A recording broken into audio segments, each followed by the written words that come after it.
നിങ്ങളുടെ ഏതെങ്കിലും ഒരു റിലേഷൻഷിപ്പിൽ നിന്ന് ഒരാൾ പെട്ടെന്നൊരു ദിവസം അപ്രതീക്ഷിതമായി നിശബ്ദമായി നിങ്ങളോടുള്ള എല്ലാ കോണ്ടാക്ട്സും കട്ട് ചെയ്ത് എല്ലാ കമ്മ്യൂണിക്കേഷൻസും കട്ട് ചെയ്ത് ഇറങ്ങിപ്പോയിട്ടുണ്ടോ?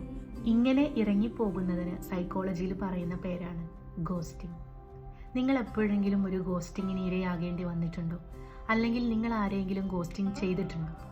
ഒന്ന് ആലോചിച്ച് നോക്കൂ. നിങ്ങളുടെ മെസ്സേജുകൾക്ക് റിപ്ലൈ ഇല്ല, കോളുകൾക്ക് റെസ്പോൺസ് ഇല്ല. അവൻ അല്ലെങ്കിൽ അവൾ എന്തിനാണ് ഈ ബന്ധത്തിൽ നിന്നും ഇറങ്ങിപ്പോയത് എന്നതിന് യാതൊരുവിധ ഉത്തരവുമില്ല. പറയുമ്പോൾ ഭയങ്കര സിമ്പിളായിട്ട് തോന്നുമെങ്കിലും ഗോസ്റ്റിങ്ങിന് ഇരയാക്കപ്പെട്ടവരുടെ അവസ്ഥ എന്ന് പറയുന്നത് ഭയങ്കര പെയിൻഫുള്ളാണ്. ഒരു ബന്ധം മുന്നോട്ട് കൊണ്ടുപോകാൻ കഴിയില്ലെങ്കിൽ അത് തുറന്നു പറയാനുള്ള ധൈര്യം കാണിക്കുക എന്നതാണ് മാനസിക പക്വത എന്നതുകൊണ്ട് ഉദ്ദേശിക്കുന്നത്. മൗനം പാലിച്ച് അപ്രത്യക്ഷനാവുക എന്നത് വളരെ എളുപ്പം ചെയ്യാൻ പറ്റുന്നൊരു പരിപാടിയാണ്. പക്ഷേ അപ്പുറത്തിരിക്കുന്ന ആളുടെ മനസ്സിൽ അതുണ്ടാക്കുന്ന ആഘാതം എന്ന് പറയുന്നത് വളരെ ആഴമുള്ളതാണ്. Short communication is better than silence എന്ന് കേട്ടിട്ടില്ലേ? സത്യമായിട്ടുള്ളൊരു കാര്യമാണ്. ഓർക്കുക, ഗോസ്റ്റിംഗ് എന്ന് പറയുന്നത് ഒരു നിശബ്ദ പീഡനമാണ്. അവിടെ വാക്കുകളില്ല, പക്ഷെ വേദനയുണ്ട്. അവിടെ ശബ്ദങ്ങളില്ല, പക്ഷെ ആത്മാഭിമാനത്തിനേൽക്കുന്ന മുറിവുണ്ട്.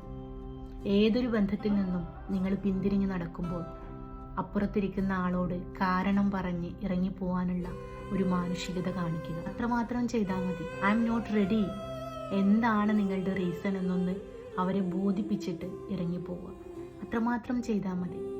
അപ്പുറത്തിരിക്കുന്ന ആളുടെ ഇമോഷൻസിന് കുറച്ചെങ്കിലും റെസ്പെക്റ്റ് കൊടുക്കുന്നുണ്ടെങ്കിൽ, നിങ്ങൾ സ്നേഹിച്ച ആൾക്ക് അല്ലെങ്കിൽ നിങ്ങൾ സ്നേഹിക്കുന്ന ആൾക്ക് കുറച്ചെങ്കിലും വാല്യൂ കൽപ്പിക്കുന്നുണ്ടെങ്കിൽ നിങ്ങൾ കാരണം പറഞ്ഞ് ഇറങ്ങിപ്പോവുക.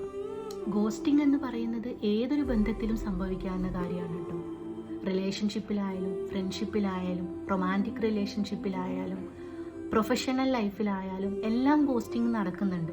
ഗോസ്റ്റിംഗ് അനുഭവിക്കുന്നവർക്ക് വരുന്ന ഒരുപാട് പ്രശ്നങ്ങളുണ്ട്.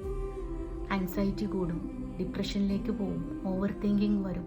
അതുമാത്രമല്ല, ഇമ്പോർട്ടൻ്റ് ആയിട്ടുള്ളൊരു കാര്യം എന്താണെന്ന് വെച്ചാൽ ഒരു ഫ്യൂച്ചർ റിലേഷൻഷിപ്പിലേക്ക് കടക്കുമ്പോൾ വലിയ രീതിയിലുള്ളൊരു ട്രസ്റ്റ് ഇഷ്യൂസ് വരാനുള്ള സാധ്യതയുണ്ട്. സോ ഗോസ്റ്റിംഗ് ചെയ്യാതിരിക്കുക.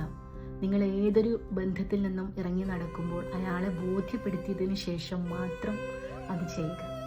ശരിയല്ലേ?